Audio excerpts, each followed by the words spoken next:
Well, when I was invited by the organizers of TEDx Islamabad, I was predictably planning to speak about technology, especially technology in Pakistan. But then a speech was made about 2 days ago, which forced me to rethink my talk, and I'm here today to set the record straight about Pakistan. Pakistan, which is from time to time called the most dangerous country in the world. And the speech that was made 2 days ago reinforced this view. And I'm here to convince you that we are better than that. But some of the facts are not on my side. Some of the facts that you've heard from time to time in international media typically feed into the narrative that was eventually crystallized in a speech a couple of days ago. Pakistan is ranked 147 in the Human Development Index. That's substantially behind Sri Lanka, India and Bangladesh, and even 1 point behind Kenya. Pakistan's passport is the third least desired passport to travel internationally. In fact, when I was named as one of the 35 young innovators in the world by MIT Tech Review in 2011, I couldn't go attend the ceremony because I wasn't granted visa on time. I held this passport. But that's not what I'm here to tell you today. I'm here to convince you that Pakistan's not the most dangerous country in the world. We are a big, beautiful, tolerant, progressive, brilliant nation. And here's my case. Pakistan is the 6th most populous country in the world, home to 200 million people. That's equivalent to 2/3 of the Europe's population, 2/3 of the entire European population. Despite this very large population in Pakistan, we always welcome our friends who may want to make Pakistan their home in their hour of need. Pakistan is also home to one of the largest international refugee communities. We have never tried to keep them out by building a wall, and they've lived here for 40 years. Maybe a lesson or two to learn for some of our friends. Pakistanis are a very generous nation. According to a recent study, 98% of the households in Pakistan give charity, which would make us one of the most charitable countries in the world. And our charity extends beyond our borders. Pakistan is the 16th largest contributor to the World Food Program. And no one symbolizes this charity, this generosity, more than Abdul Sattar Idi, who single-handedly ran the largest charitable ambulance network in the world. My friend, our generosity is not our weakness. Pakistan has the 6th largest active military in the world. The 7 million strong Pakistan military is bigger in size than the entire population of Norway.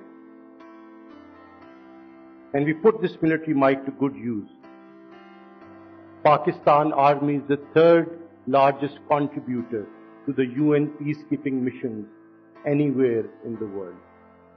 And we've paid a huge price for this peace here in Pakistan. 80,000 Pakistanis have died in this war on terror. And it has cost us $123 billion. That's equivalent to 40% of entire GDP. Still, if you watch international media, you can be forgiven to think that Pakistanis are the most uncouth, most uncivilized nation in the world. Except that we come from one of the oldest civilizations on earth, the Indus Valley civilization.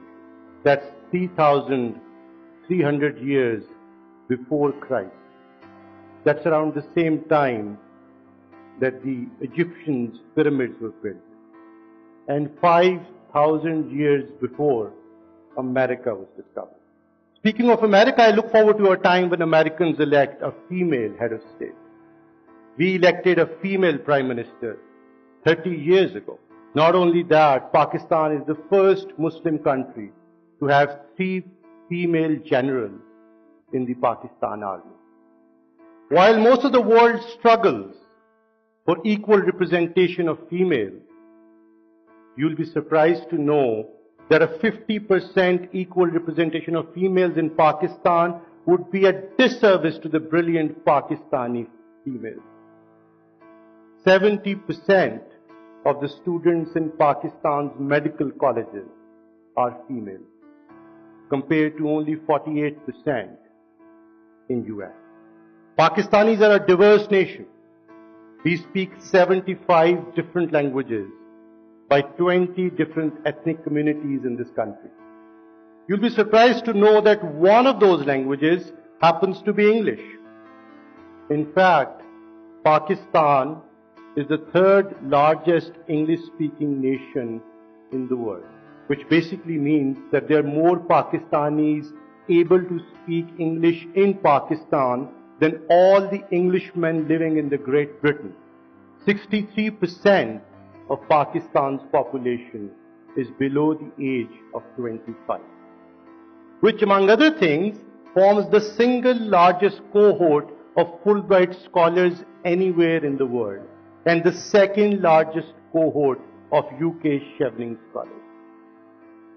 These young, bright people also love technology. Pakistan is the 9th largest market for cell phones in the world. And Pakistanis this last year sent 400 billion SMS. We also have one of the fastest growing internet growth rates in the region. No wonder the CEO of eBay called Pakistan the hottest market for e-commerce. In fact, the number of internet users in Pakistan exceeds the entire population of Canada. Out of those 37 million internet users, 32 million are on social media, just like my friend. Which means that there are more Pakistanis on Facebook and Twitter than the entire population of Australia and New Zealand combined. Pakistanis are the 3rd largest contributors to the internet freelancing economy.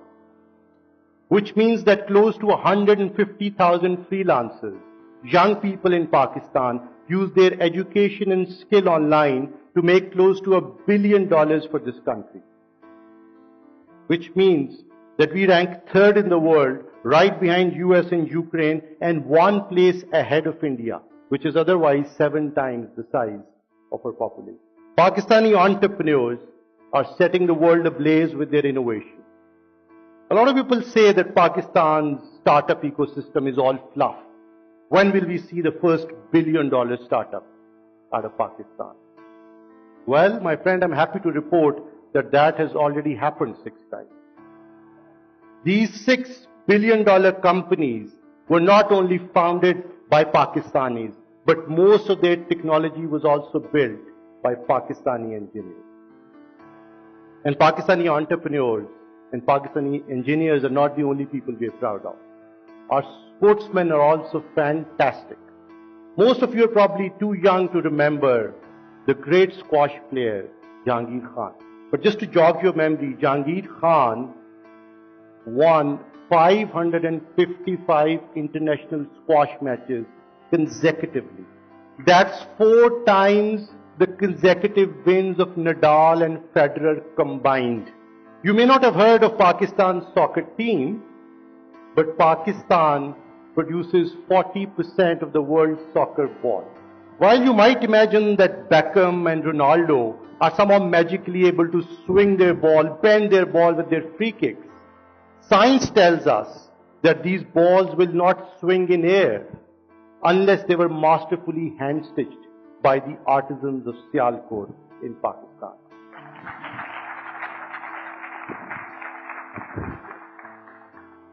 And footballs is not the only thing that we export. The world's largest trade route will not be complete without Pakistan. Pakistan is the linchpin to what is popularly known as One Belt, One Road. or the Pak-China Economic Corridor.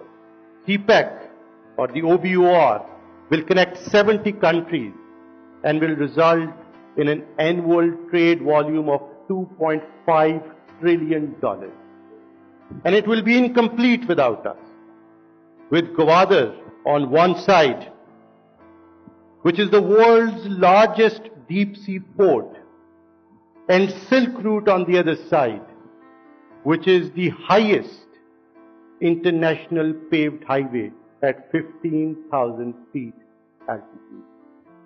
Before I end, I want to remind you of two inspiring Pakistanis, both Nobel laureates. Abdul Salam, who was a great contributor to what is called the Grand Unified Field Theory, which helped us understand the very forces that run this universe.